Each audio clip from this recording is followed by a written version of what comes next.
Hey guys, welcome back. It's been a huge long week since we recorded a new video, so I missed you.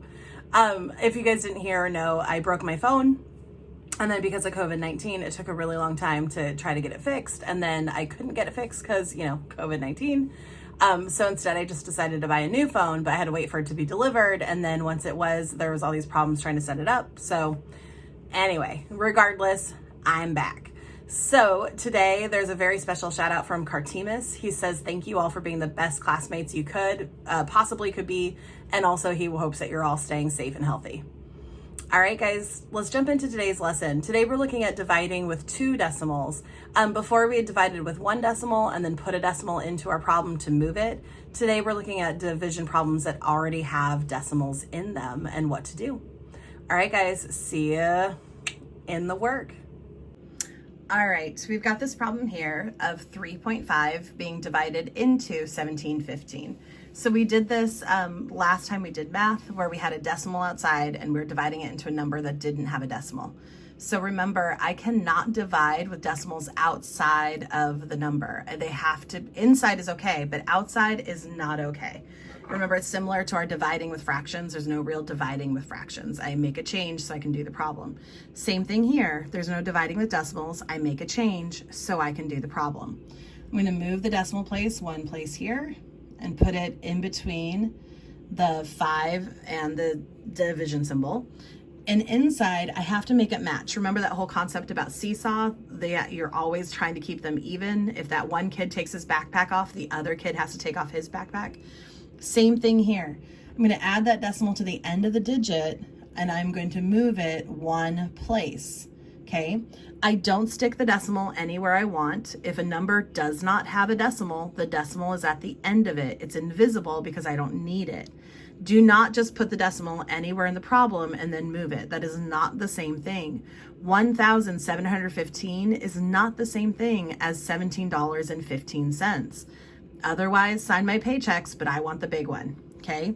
So put that 0 in that hole that you created when you had to move the decimal. Sometimes you have to move it where you don't have a digit, so you need to go ahead and put a 0 into that spot so you can move the decimal. All right, so I moved the decimal, so now I can do my division. Does 35 go into 1? Sure doesn't.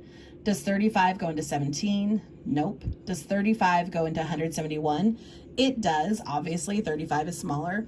I happen to know the answer is 4 times, so I'm going to do the math over here. 35 times 4 gives me 20. 12 plus 2 is 14.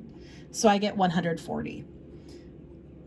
140, subtract, bring down. 35, can it go into 315? Obviously, 315 is bigger than 35. It can actually go 9 times. 9 times 35 is exactly 315. Seems like we're done, except we added this 0. Remember, you have to bring him down too. How many 35s can go into 0? None. So my answer is 490. I had to add a 0 to my problem, which resulted in an extra 0 in my answer. Now let's look at another problem that's very similar. Excuse me, Taco. But this time, this problem already has a decimal in it.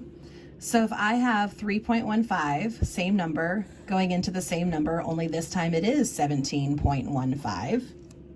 Okay, I need to still move the decimal outside and move the decimal inside.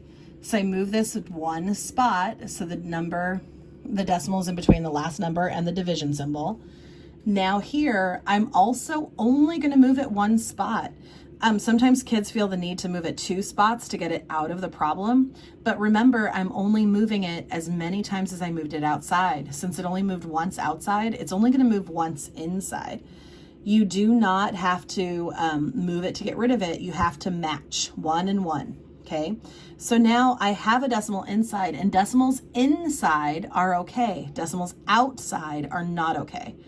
So the decimal's now inside, so I need to put my decimal up and then do my math problem. 35 going to 1? No. 35 going to 17? No. 35 going to 171? Yep, we did that before. 4 times. 140, subtract, get the 31. Bring down the 5, that goes in 9 times. subtract, and I get my 0. So 490 here in this problem, 4.9 here in this problem. I didn't have to move it, so I got an extra 0. I had to remember to put my new decimal space in between my problems before I started. And remember, decimals on the inside are okay. Decimals on the outside are no go.